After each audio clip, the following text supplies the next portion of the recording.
Hi friends, എല്ലാവർക്കും കാര്യത്തെക്കിടക്കൂടെ റിവ്യൂയിലേക്ക് സ്വാഗതം. രാവിലെ ഉറക്കം ഉണർന്ന നിധി തന്റെ തലയിൽ പിടിച്ച് ഒന്ന് ആലോചിച്ച് ഡ്രസ്സൊക്കെ എടുത്ത് കുളിക്കാൻ പോകാനായി റൂമിന്റെ വാതിൽ തുറക്കുകയാണ്. തറയിൽ കിടന്നുറങ്ങുകയാണ് നികേഷും ഹരീഷും സുധീഷും. അവിടേക്ക് വന്ന സുഭാഷ് ചോദിക്കുന്നു, എന്താ മോളെ? നിധി ഒന്നും മിണ്ടാൻ നിൽക്കുമ്പോൾ അവരെ തട്ടി വിളിക്കുകയാണ് സുഭാഷ്. എടാ സുധീഷ്, എഴുന്നേൽക്കുന്ന സുഭാഷ് പറയുന്നുവെങ്കിലും ചുമ്മാതിരിക്കുന്നു പറഞ്ഞ് സുധീഷ് തിരിഞ്ഞു കിടക്കുകയാണ്. സുഭാഷ് പറയുന്നു, മോള് പൊയ്ക്കോ. തട്ടി വിളിച്ചുകൊണ്ട് സുഭാഷ് പറയുന്നു, എടാ ഇപ്പൊ ഇവിടെ ഒരു പെൺകുട്ടിയുണ്ട്, അതുകൂടി മനസ്സിലാക്കിയിട്ട് വേണം കിടന്നുറങ്ങാൻ. അങ്ങനെ അവരെ മൂന്നുപേരെയും നന്നായി പുതപ്പിച്ച് നികേഷിന് പില്ലോ എടുത്ത് വെച്ച് കൊടുത്തുകൊണ്ട് സുഭാഷ് പറയുന്നു, കിടന്നു. താങ്ക്സ് എന്ന് പറഞ്ഞ് തിരിഞ്ഞു കിടക്കുകയാണ് നികേഷ്. തുടർന്ന് കൂടി കഴിഞ്ഞു വന്ന നിധി ഡ്രസ്സുകളൊക്കെ കഴുകി വിരിക്കുകയാണ്. ഈ സമയം ചായയുമായി അവിടേക്ക് വരികയാണ് സുഭാഷ്. മോളെ, ചായ കുടിച്ചോ? നിധി ചോദിക്കുന്നു, എന്തിനാ ഇപ്പം എനിക്കായിട്ട് ചായ ഉണ്ടാക്കിയത്? സുഭാഷ് പറയുന്നു, എനിക്കുണ്ടാക്കിയപ്പോൾ നിധിക്കും കൂടി ഉണ്ടാക്കിയെന്നേ ഉള്ളൂ. നേരത്തെ എഴുന്നേറ്റതല്ലേ, അവരൊക്കെ എഴുന്നേൽക്കാനായിട്ട് വൈകും. പുഞ്ചിരിച്ച ചായ വാങ്ങി നിധി പറയുന്നു, താങ്ക്സ്. സുഭാഷ് പറയുന്നു, ഇന്നലെ സ്റ്റേജിൽ കയറി വന്ന് നിൽക്കുമെന്ന് ഞാൻ ഒട്ടും പ്രതീക്ഷിച്ചില്ല. ശരിക്കും ഇയാൾ ഈ കുടുംബത്തിന്റെ അഭിമാനമാകാത്തത്. വന്നില്ലായിരുന്നെങ്കിൽ സത്യത്തില് ഞാൻ എന്തു പറഞ്ഞ ആളുകളെ പറഞ്ഞു വിടുമെന്ന് ഇപ്പോഴും എനിക്ക് ആലോചിക്കാൻ പറ്റുന്നില്ല. നമ്മുടെ ഇടയില് എന്തൊക്കെ ഉണ്ടായിരുന്നാലും വന്നവർക്ക് ആർക്കും ഒരു സംശയം ഉണ്ടായില്ല. എല്ലാവരും ഹാപ്പി ആയിട്ടാ പോയത്. എല്ലാം നന്നായി പോകാൻ കഴിഞ്ഞത് ഇയാള് വന്ന് നിന്നതുകൊണ്ടാ. ഞാൻ വന്ന് സംസാരിച്ചത് കൊണ്ടാ ഇയാള് വന്നതെന്ന് എനിക്കറിയാം. അതിന് എത്ര നന്ദി പറഞ്ഞാലും മതിയാകില്ല. അങ്ങനെ സുഭാഷ് നിധിയുടെ മുന്നിൽ കൈകൂപ്പുകയാണ്. നിധി ചോദിക്കുന്നു, ചേട്ടാ എന്താ ഇത്? മതി, എനിക്ക് ഹെൽപ്പ് ചെയ്യാൻ നോക്കിയത് കൊണ്ടാ നിങ്ങൾക്കൊക്കെ ഈ പ്രശ്നം ഉണ്ടായത്. അതുകൊണ്ട് ആ സമയത്ത് അത്രയെങ്കിലും ചെയ്യണമെന്ന് എനിക്ക് തോന്നി, അതാ ഞാൻ വന്നത്. സുഭാഷ് പറയുന്നു, അതെ, നിങ്ങൾ രണ്ടുപേരും ഇഷ്ടപ്പെട്ട് വിവാഹം കഴിച്ചവരാണെന്ന് കരുതിയ ഞങ്ങൾ ഇതൊക്കെ ചെയ്തത്. സത്യം എന്താണെന്ന് കുട്ടി പറഞ്ഞപ്പോഴാണ് ഞാൻ അറിഞ്ഞത്. താഴെയുള്ള രണ്ടുപേർക്കും ഇപ്പോഴും ഈ കാര്യങ്ങളൊന്നും അറിയില്ല. നിങ്ങൾ സ്നേഹിച്ച് കല്യാണം കഴിച്ചവരാണെന്നാ അവരിപ്പോഴും കരുതിയിരിക്കുന്നത്. നിധി പറയുന്നു, എനിക്ക് മനസ്സിലാവുന്നുണ്ട് ചേട്ടാ, പക്ഷേ ഇതിലും കൂടുതൽ എന്നോട് ഇനി ഒന്നും ചെയ്യാൻ പറയരുത് പ്ലീസ്. സുഭാഷ് പറയുന്നു, അയ്യോ ഇല്ല മോളെ, ഇല്ല, സത്യമായിട്ടും ഇല്ല. ഇനി കുട്ടി എന്ത് തീരുമാനം എടുത്താലും ഞാൻ അതിന്റെ കൂടെ ഉണ്ടാകും. ഈ വീട്ടിലുള്ള ഒരാളും ഇനി കുട്ടിയെ ബുദ്ധിമുട്ടിപ്പിക്കാൻ വരില്ല. ഇന്നത് ചെയ്യണമെന്നോ അല്ലെങ്കിൽ ഇന്ന രീതിയിൽ വേണമെന്നോ അങ്ങനെ ഒന്നും ആവശ്യപ്പെടില്ല. പക്ഷെ കുട്ടിക്ക് ഇവിടെ ജീവിക്കാൻ കഴിഞ്ഞാൽ, അതല്ല നിങ്ങളുടെ കല്യാണം ഏതെങ്കിലും തരത്തിൽ സത്യമായിരുന്നെങ്കിൽ അങ്ങനെ കുട്ടി ഈ വീട്ടിലുണ്ടായിരുന്നെങ്കിലെന്ന് ഞാൻ ആഗ്രഹിച്ചു പോയിരുന്നു എന്ന് മാത്രം. നിധി പറയുന്നു, ഇല്ല ചേട്ടാ, ദയവ് ചെയ്ത് അങ്ങനെയൊന്നും ചിന്തിക്കരുത്. എനിക്ക് ഇവിടുന്ന് പോയേ പറ്റൂ. എത്രയും പെട്ടെന്ന് ഇവിടുന്ന് പോകാൻ പറ്റിയാൽ അത്രയും പെട്ടെന്ന്. പ്ലീസ് ചേട്ടാ, എന്നെ ഇനിയും വിഷമിപ്പിക്കരുത്. സുഭാഷ് പറയുന്നു, അയ്യോ ഇല്ലില്ല, ഞാനേ ആദ്യം പറഞ്ഞതുപോലെ കുട്ടി എന്ത് തീരുമാനം എടുത്താലും അതിന്റെ കൂടെ ഞാനുണ്ടാകും. ഞാൻ എന്റെ ഒരു ആഗ്രഹം പറഞ്ഞതേ ഉള്ളൂ. അതോർത്ത് പേടിക്കുകയോ വിഷമിക്കുകയോ ഒന്നും വേണ്ട. അത് സത്യമാകില്ല എന്ന് എനിക്കറിയാം. മോളുടെ തീരുമാനം തന്നെ നടക്കട്ടെ, ഒപ്പമുണ്ട്. അങ്ങനെ സുഭാഷ് അവിടെ നിന്ന് പോവുകയാണ്. ചായ കുടിച്ചുകൊണ്ട് നിൽക്കുന്ന നിധി കാണുകയാണ് ഉറക്കം ഉണർന്ന ഭാസ്കരൻ പാട്ടും പാടി സിഗരറ്റ് എടുത്ത് വലിക്കുന്നതായി. ഭാസ്കരൻ മുഖം കഴുകുന്നതും മൂക്ക് ചീറ്റുന്നതും ഒക്കെ കണ്ട് അറപ്പോടുകൂടി നിൽക്കുകയാണ് നിധി. ഷർട്ട് എടുത്തിട്ട് ഭാസ്കരൻ സൈക്കിളിൽ അവിടെ നിന്ന് പോവുകയാണ്. നിധി മനസ്സിൽ പറയുന്നു, എന്തുമാതിരി മനുഷ്യരാ ഇവരൊക്കെ. അല്ല, എന്തായാലും എനിക്കെന്താ, എത്രയും പെട്ടെന്ന് ഇവിടുന്ന് പോയാൽ മതിയായിരുന്നു. അങ്ങനെ നിധി അകത്തേക്ക് കയറി വരുമ്പോൾ ബ്രഷ് ചെയ്തുകൊണ്ട് പുറത്തേക്ക് ഓടി വരികയാണ് ഹരീഷ്. വഴി മാറി കൊടുത്തുകൊണ്ട് ഹരീഷ് പറയുന്നു, അയ്യോ സോറി. തുടർന്ന് നിധിയുടെ റൂമിലേക്ക് വരുന്ന സുധീഷ് ചുറ്റും നോക്കിക്കൊണ്ട് പറയുന്നു, ഈശ്വര, രാവിലെ തന്നെ ആരോടും പറയാതെ സ്ഥലം വിട്ടോ. പക്ഷെ ബാഗ് ഇവിടെ ഉണ്ടല്ലോ, എവിടെ പോയി? നിധി പുറത്ത് താലയിൽ പിടിച്ച് ആലോചിച്ച് സ്റ്റെപ്പിൽ ഇരിക്കുകയാണ്. ഇത് കണ്ട് സുധീഷ് മനസ്സിൽ പറയുന്നു, ഈശ്വര, താലയിൽ പിടിച്ചുകൊണ്ടൊക്കെ ഇരിക്കുന്നുണ്ടല്ലോ, ഇനി അതിനോടൊരു സെന്റിമെന്റ്സ് തോന്നി ഇവിടുന്ന് പോകണ്ടെന്ന് വിചാരിക്കോ? എങ്കിൽ രക്ഷപ്പെട്ടു. അങ്ങനെ സുധീഷ് നിധിയുടെ അരികിലേക്ക് ചെന്നിട്ട് പറയുന്നു, hello, good morning. Good morning എന്ന് നിധി പറയുമ്പോൾ സുധീഷ് ചോദിക്കട്ടെ, രാത്രി നന്നായിട്ട് ഉറങ്ങിയോ? ഉറങ്ങിയെന്ന് നിധി മൂടുമ്പോൾ സുധീഷ് പറയുകയാണ്, ഞാൻ കിടന്നതും അങ്ങ് ഉറങ്ങിപ്പോയി. കുറെ നാളിന് ശേഷം നന്നായി ഉറങ്ങിയത് ഇന്നലെയാ. ചായ എന്തേലും വേണോ? ഞാൻ എടുത്തിട്ട് വരാം. നിധി പറയുന്നു, വേണ്ട, ചേട്ടൻ തന്നു. സുധീഷ് ചോദിക്കുന്നു, അപ്പോ എന്താണ് നമ്മുടെ ഇന്നത്തെ പ്ലാൻ? അല്ല, പുറത്തെവിടെയെങ്കിലും പോയി ചുറ്റിക്കറങ്ങി. നിധി ചോദിക്കുന്നു, ഞാൻ എന്താ ടൂർ വന്നതാണോ? സുധീഷ് പറയുകയാണ്, അല്ല, ഇതിനുള്ളില് എത്ര നേരം ഇരിക്കുമെന്ന് കരുതി ചോദിച്ചതാ. നിധി പറയുന്നു, ഞാൻ ഇവിടെ ഇരിക്കാൻ വന്നതാണോ? ഞാൻ ഇന്നലെ പറഞ്ഞതൊന്നും ഓർമ്മയില്ല ഇയാൾക്ക്. സുധീഷ് ചോദിക്കുന്നു, ഇന്നലെ എന്ത് പറഞ്ഞു? നിധി പറയുന്നു, രാവിലെ തന്നെ ഏതെങ്കിലും ഹോസ്റ്റലിൽ നോക്കണമെന്ന് പറഞ്ഞില്ലേ? സുധീഷ് പറയുന്നു, ഓ അത് ഓർമ്മയുണ്ട്, നോക്കാം. നിധി പറയുന്നു, എനിക്ക് ഉടനെ ഇവിടുന്ന് ഹോസ്റ്റലിലേക്ക് പോയേ പറ്റൂ. സുധീഷ് ചോദിക്കുന്നു, ഇങ്ങനെ പെട്ടെന്ന് തിരക്ക് പിടിക്കുന്നത് എന്തിനാ? 1-2 ദിവസം റെസ്റ്റ് എടുത്തിട്ട് സാവധാനം നല്ല ഒരു ഇടം നോക്കി കണ്ടുപിടിച്ച് മാറിയാ പോരെ? നിധി ചോദിക്കുന്നു, സുധീഷ് പ്ലീസ്, എന്ത് വർത്തമാനമായി പറയുന്നത്? ഞാൻ എങ്ങനെ ഇവിടെ താമസിക്കുമെന്നാ? സുധീഷ് പറയുന്നു, അയ്യോ അതിന് പ്രശ്നമൊന്നുമില്ല, ഇവിടെ കഴിയുന്നത് കൊണ്ട്. സുധീഷിനെ തുടങ്ങിയോണ്ട് നിധി പറയുന്നു, എനിക്ക് എങ്ങനെയെങ്കിലും ഏതെങ്കിലും ഹോസ്റ്റലിൽ അഡ്മിഷൻ വേണം. അതിനുശേഷം എന്റെ കാര്യം ഞാൻ നോക്കിക്കോളാം. ഇപ്പൊ തന്നെ ബാഗ് എടുത്ത് വണ്ടിയിൽ വെക്കാം. ഹോസ്റ്റലിൽ ശരിയായ പിന്നെ അതെടുക്കാൻ ഇങ്ങോട്ട് വരണ്ടല്ലോ. എന്താ നിങ്ങൾ വേഗം റെഡിയാകും, ഞാൻ ബാഗ് എടുത്ത് വണ്ടിയിൽ വെക്കാം. അങ്ങനെ നിധി അകത്തേക്ക് പോകുമ്പോൾ സുധീഷ് പറയുകയാണ്, ഇനിയിപ്പം ഇത് ഒഴിവാക്കാൻ എന്ത് ചെയ്യും എന്റെ ദൈവമേ? തുടർന്ന് ബാഗിലെല്ലാം മൊബൈൽ അന്വേഷിക്കുകയാണ് നിധി. അവിടേക്ക് വന്ന സുധീഷ് ചോദിക്കുന്നു, എന്തു പറ്റി? നിധി പറയുകയാണ്, എന്റെ മൊബൈൽ കാണുന്നില്ല. സുധീഷ് ചോദിക്കുന്നു, കാണുന്നില്ലെന്നോ? അപ്പോൾ നിധി പറയുകയാണ്, ഇല്ലെന്നേ, ഞാൻ ഇതിനകത്ത് വെച്ചിരുന്നതാ. സുധീഷ് പറയുന്നു, നല്ലോണം നോക്കുന്നേ. അല്ല, അന്ന് രാത്രി സിം എടുത്ത് കളഞ്ഞപ്പോൾ മൊബൈലും കൂടി കളഞ്ഞോ? നിധി പറയുകയാണ്, ഇല്ലെന്നേ. ജീപ്പിലെങ്ങാനും ഉണ്ടായിരുന്നോ? സുധീഷ് പറയുന്നു, ഏയ് ജീപ്പിലെങ്ങും ഇല്ല. അല്ല, അന്നത്തെ ഓട്ടത്തിനിടയിൽ എവിടെയെങ്കിലും താഴെ വീണിട്ടുണ്ടാകുമോ? നിധി പറയുന്നു, അയ്യോ അയ്യോ അങ്ങനെയാണെങ്കിൽ എന്ത് ചെയ്യും? സുധീഷ് പറയുന്നു അത് സൈബർ സെല്ലിൽ പരാതി കൊടുത്താൽ കിട്ടും. അത് ആരുടെയെങ്കിലും കിട്ടിക്കഴിഞ്ഞാൽ ഓൺ ചെയ്യുകയാണെങ്കിൽ ആ നിമിഷം നമുക്ക് ആളെ പിടിക്കാൻ പറ്റും. ആദ്യമേ നമുക്ക് പോയിട്ടൊരു ഹോസ്റ്റല് ശരിയാക്കാം. അതിനുള്ളിൽ മൊബൈൽ സംഘടിപ്പിക്കാൻ പറ്റുന്നത് എങ്ങനെയെന്ന് ആലോചിക്കാം. ഓക്കെ, താൻ വേഗം റെഡി ആയിക്കോ, ഞാൻ റെഡിയാകാം. അങ്ങനെ അവിടെ നിന്ന് പോകുന്ന സുധീഷ് മനസ്സിൽ പറയുകയാണ്, ഇങ്ങനെ ഓരോ കടമ്പയായിട്ട് എങ്ങനെ താണ്ടും ദൈവമേ. പിന്നീട് കാണിക്കുന്നത്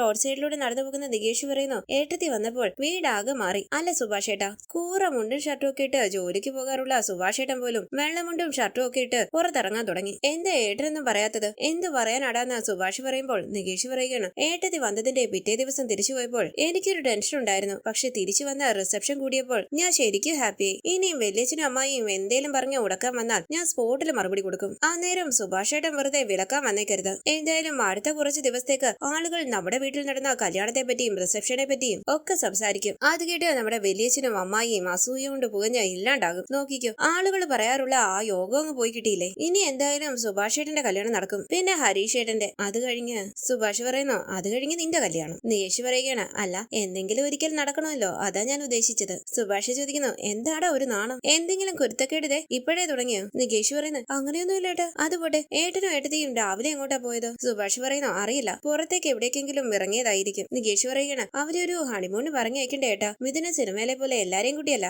അവരെ മാത്രം. സുഭാഷ് പറയുന്നു, ദേ അത്തരം വലിയ കാര്യങ്ങളൊന്നും നീ തൽക്കാലം ആലോചിക്കേണ്ട. നികേഷ് പറയുന്നു, സുഭാഷ് ഏട്ടാ, I am a college student. ഇതിലും വലിയ കാര്യങ്ങൾ ഞങ്ങൾ ഫ്രണ്ട്സ് ഡിസ്കസ് ചെയ്യാറുണ്ട്. ഒന്ന് പോടാന്ന് സുഭാഷ് പറയുമ്പോൾ നികേഷ് പറയുകയാണ്, സുഭാഷ് ഏട്ടന് അവരൊരു ഹണിമൂണ് പറഞ്ഞേക്ക്. നമുക്ക് നാട്ടുകാരോട് പറയാമെന്നേ. ഏട്ടനും ഏട്ടത്തെയും ഹണിമൂണ് പോയിരിക്കുകയാണ്, ഒരാഴ്ച കഴിഞ്ഞേ വരുമെന്ന്. സുഭാഷ് പറയുന്നു, അതെ നീ ഒരു കാര്യം ചെയ്യ്, നീ എവിടെയും ചുറ്റിയടിക്കാതെ നേരെ കോളേജിൽ പോയി പഠിക്കാൻ നോക്ക്. നികേഷ് പറയുന്നു, ഞാൻ ചുമ്മാ പറഞ്ഞതല്ല, കുറ്റം പറഞ്ഞ ആളുകളെ കൊണ്ട് നമുക്ക് നല്ലത് പറയിപ്പിക്കണ്ടേ ചേട്ടാ. സുഭാഷ് പറയുന്നു, എന്തായാലും നീ ചെല്ല്, എനിക്കിതേ ഇവിടെ അടുത്താ പണി. നികേഷ് പറയുന്നു, ഓക്കെ സുഭാഷ് ഏട്ടാ, അപ്പൊ വൈകിട്ട് കാണാന്ന് പറഞ്ഞ നികേഷ് അവിടെ വന്ന് പോവുകയാണ്. തുടർന്ന് പണിസ്ഥലത്തേക്ക് വന്ന സുഭാഷ് വിഷമത്തോടുകൂടി ആലോചിച്ചിരിക്കുകയാണ്. ഞങ്ങൾ സ്നേഹിച്ച് വിവാഹം കഴിച്ചവരല്ലാന്ന് നിധി പറഞ്ഞതും നിധിയെ ഒരുപാട് ഇഷ്ടമാണെന്ന് സുധീഷ് പറഞ്ഞതുമെല്ലാം ഓർക്കുകയാണ് സുഭാഷ്. തുടർന്ന് ഒരു ജോലിക്കാരനോട് സുഭാഷ് ചോദിക്കുന്നു, ഇതെന്താ നീ മാത്രം? അയാൾ പറയുന്നു, അത് ചേട്ടാ അവരെല്ലാം വരുന്നതേ ഉള്ളൂ. സുഭാഷ് പറയുകയാണ്, ഇത്രയും നേരമായിട്ടോ? ഈ കൂലിയൊക്കെ കൃത്യമായിട്ട് വാങ്ങുന്നുണ്ടല്ലോ. അങ്ങനെ സുഭാഷ് അവിടെ വന്ന് എഴുന്നേൽക്കുമ്പോൾ കാറ് തട്ടുകയാണ്. ദേഷ്യത്തോടു കൂടി സുഭാഷ് ചോദിക്കുന്നു, നിന്നോട് ആരാടാ പറഞ്ഞത് ഇത് ഇവിടെ കൊണ്ടുവയ്ക്കാൻ? ഇതെല്ലാം വയ്യ വെച്ചതല്ലേ എന്ന് അയാൾ ചോദിക്കുമ്പോൾ സുഭാഷ് പറയുന്നു, എന്നാ പിന്നെ മാറ്റി വെച്ചൂടെ? കണ്ണം വന്നില്ലേ ഇന്ന്? എടാ ഒരാൾക്കും കൃത്യനിഷ്ഠയില്ല, സമയത്തിന് വരാൻ പറ്റാത്തവരോട് പോയി പണി നോക്കാൻ പറ. അയാൾ പറയുന്നു, അവനെ വയ്യ തന്നെയല്ലേ വേറെ സൈറ്റിൽ പറഞ്ഞു വിട്ടത്. സുഭാഷ് പറയുന്നു, ഞാനോ? ബാക്കിയുള്ളവരോ? അയാൾ പറയുകയാണ്, 8:30 ആകുന്നതേ ഉള്ളൂ. ഇത് കേട്ട് സുഭാഷ് ചോദിക്കുകയാണ്, ഓഹോ നീയൊക്കെ സമയം നോക്കി മാത്രമേ പണിയുകയുള്ളൂ അല്ലേ? കാണിച്ചു തരാം ഞാൻ. അങ്ങനെ സുഭാഷ് ജോലി ചെയ്യാനായി തുടങ്ങുമ്പോൾ അയാൾ പറയുകയാണ്, ഭയ്യ ഡ്രസ്സ് മാറ്റിയിട്ടില്ല. ഇത് കേട്ട് തന്റെ ഡ്രസ്സിലേക്ക് ഒന്ന് നോക്കിയിട്ട് സുഭാഷ് പറയുകയാണ്, എനിക്ക് സൗകര്യമില്ല, പോരെ, നീ നിന്റെ പണി നോക്ക്. പിന്നീട് കാണിക്കുന്നത് ചായയുമായി രാജീവിന്റെ അരികിലേക്ക് വരികയാണ് സാന്ദ്ര. ഈ സമയം അരുൺ അവിടേക്ക് വരുമ്പോൾ ഹേമ പറയുന്നു, മോളെ അരുണിന് ചായ. അരുൺ പറയുന്നു, വേണ്ട സാന്ദ്ര, അച്ഛാ ആ ഗ്രാനൈറ്റ് ഷോപ്പിലെ സുരേന്ദ്രേട്ടൻ അച്ഛനെ ഒന്ന് കാണുമെന്ന് പറയുന്നുണ്ട്. രാജീവ് പറയുന്നു, പർച്ചേസിന്റെ കാര്യമാണെങ്കിൽ നീ സംസാരിച്ചാ മതി. ഇത് കേട്ട് അരുൺ ചോദിക്കുന്നു, എന്താ അച്ഛാ ഇത്? ഒരു മീറ്റിംഗിന് പോലും അച്ഛൻ വരാറില്ല, ഓഫീസിലേക്കൊന്ന് കടക്കുന്നു പോലുമില്ല, എല്ലാവരും അച്ഛനെ അന്വേഷിക്കുന്നുണ്ട്. രാജീവ് പറയുന്നു, ഇനി മുതലെല്ലാം നീ നോക്കിയാ മതി. അരുൺ ചോദിക്കുന്നു, എത്ര കാലം എന്ന് വെച്ചാൽ അച്ഛൻ ഇങ്ങനെ ഇരിക്കും? ഹേമ ചോദിക്കണ, അച്ഛൻ എങ്ങനെയാടാ ഓഫീസിലേക്ക് വരിക? എനിക്ക് തന്നെ റോഡിലിറങ്ങാൻ നാണക്കേടാ. ആരെ കണ്ടാലും അവർക്ക് അന്വേഷിക്കാനുള്ളത് ഒരൊറ്റ കാര്യമാണ്, നിധിയുടെ ഒളിച്ചോട്ടവും വിവാഹവും. ചോദിക്കുന്നവരിൽ പലരും അപ്പോഴാ അറിഞ്ഞെന്നുള്ള മട്ടിലാ സംസാരം. നമ്മുടെ സങ്കടത്തില്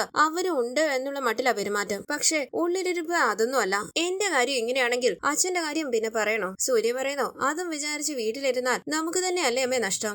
അവൾക്ക് വേണ്ട ആളുടെ കൂടെ പോയില്ലേ, അതിന് നമ്മൾ ഇനി നഷ്ടം സഹിക്കണോ? ഇങ്ങനെ ഒരു സംഭവം നടന്നു, അതിപ്പോ എല്ലാവരും അറിഞ്ഞു, ഇനി നമ്മൾ അതുമായിട്ട് പൊരുത്തപ്പെട്ട് ജീവിക്കുകയാണ് വേണ്ടത്. രാജീവ് പറയുന്നു, അരുണെ നിനക്ക് ഡീൽ ചെയ്യാൻ പറ്റുമെങ്കിൽ ബിസിനസ്സുമായിട്ട് മുന്നോട്ട് പോകും, പറ്റില്ലെങ്കിൽ എല്ലാം അവസാനിപ്പിക്കാം. അരുൺ ചോദിക്കുന്നു, അച്ഛൻ എന്തൊക്കെയാ പറയുന്നത്? രാജീവ് പറയുകയാണ്, ഞാൻ വേറെ എന്താ പറയേണ്ടത്? പുറത്തു വന്ന ആൾക്കാരെ ഫേസ് ചെയ്യാനുള്ള മാനസിക നില എനിക്കില്ല, എന്നെ വിട്ടേക്ക്. ഹേമ പറയുന്നു, എങ്ങനെ ഇരുന്നൊരു വീടായിരുന്നു ഇത്? ഇങ്ങനെ ചവിട്ടി മതിച്ച് ഇറങ്ങിപ്പോയില്ലേ അവള്? ഈ കുടുംബത്തിലുണ്ടായിരുന്ന എല്ലാ സന്തോഷവും കെടുത്തിട്ട് അവൾ ഇറങ്ങിപ്പോയത്. മഹാഭാവി. സാന്ദ്ര പറയുന്നു, അമ്മേ മതി, ഇനി ആദ്യം പറഞ്ഞു കരയണ്ട. ഹേമ പറയുകയാണ്, ഇങ്ങനെ ഒരു അവസ്ഥയിലേക്ക് ഈ മനുഷ്യനെ തള്ളിയിട്ട് പോയതിന്റെ ഫലം അവൾ അനുഭവിക്കും. ഓരോ മാസത്തിൽ കൂടുതൽ അവൾക്ക് ആ ഡ്രൈവറുടെ കൂടെ ജീവിക്കാൻ പറ്റുമെന്നാണോ വിചാരം? ആരുടെ ഒപ്പം ആയാലും സ്വന്തം മോള് സന്തോഷമായിട്ടിരിക്കുന്നു എന്ന് ഉറപ്പുണ്ടെങ്കിൽ ഒരാശ്വാസമെങ്കിലും ഉണ്ട്. ഇതിപ്പം അവൾ അവളുടെ ജീവിതത്തെ കൂടി നശിപ്പിച്ചില്ലേ? സാന്ദ്ര പറയുന്നു, അമ്മേ ഞാൻ പറയുന്നത് തെറ്റായി എടുക്കരുത്, അവൾക്ക് ആദ്യം മുതലേ സൂര്യ ഇഷ്ടമല്ലായിരുന്നു. ഇത് കേട്ട് അരുൺ പറയുന്നു, സാന്ദ്ര മതി. സാന്ദ്ര പറയുകയാണ്, അരുണേട്ടാ അവളത് പറഞ്ഞതല്ലേ, നമ്മുടെ എല്ലാവരുടെയും അടുത്ത് പറഞ്ഞതല്ലേ, നമ്മളത് കേട്ടില്ലല്ലോ. അവളെ ആ കല്യാണത്തിന് നിർബന്ധിച്ചില്ലായിരുന്നെങ്കിൽ ഒരുപക്ഷെ ഇതൊന്നും സംഭവിക്കില്ലായിരുന്നു.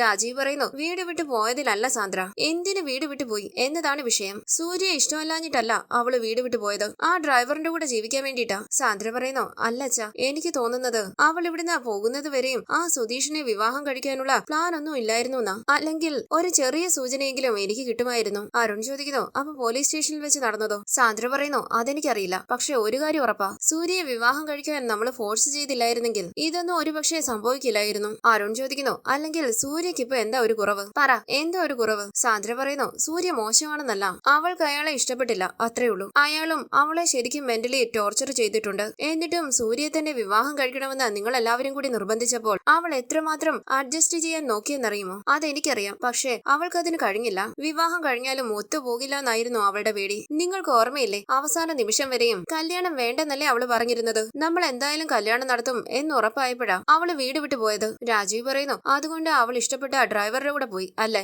അങ്ങനെയല്ല ചാന്ന സാന്ദ്ര പറയുമ്പോൾ ഹേമ ചോദിക്കാണ്, നീ എന്തിനാണ് മോളെ അവളെ ഇങ്ങനെ സപ്പോർട്ട് ചെയ്യുന്നത്? അത്രമാത്രം തിരിച്ചു വിളിച്ചതല്ലേ അവളുടെ അച്ഛൻ, എന്നിട്ടും അച്ഛന്റെ മുമ്പിൽ വെച്ച് കല്യാണം കഴിക്കാനല്ലേ അവള് തീരുമാനിച്ചത്? സാന്ദ്ര പറയുന്നു, അതമ്മേ ഒരു പക്ഷേ. അരുൺ പറയുകയാണ്, നിർത്ത്, അവളെ നമ്മള് കല്യാണത്തിന് ഫോഴ്സ് ചെയ്തത് കൊണ്ടാണ് അവൾ ഓടിപ്പോയതെന്നല്ലേ നീ ഇപ്പൊ പറയുന്നത്? അങ്ങനെ ഫോണിൽ ഒരു വീഡിയോ കാണിച്ചുകൊണ്ട് അരുൺ പറയുകയാണ്, ദാ ഇതെന്താന്ന് നോക്ക്. സുധീഷിന്റെയും നിധിയുടെയും റിസപ്ഷന്റെ വീഡിയോ സാന്ദ്രയെ കാണിക്കുകയാണ് അരുൺ. അത് കണ്ട് ഞെട്ടി നിൽക്കുകയാണ് സാന്ദ്ര.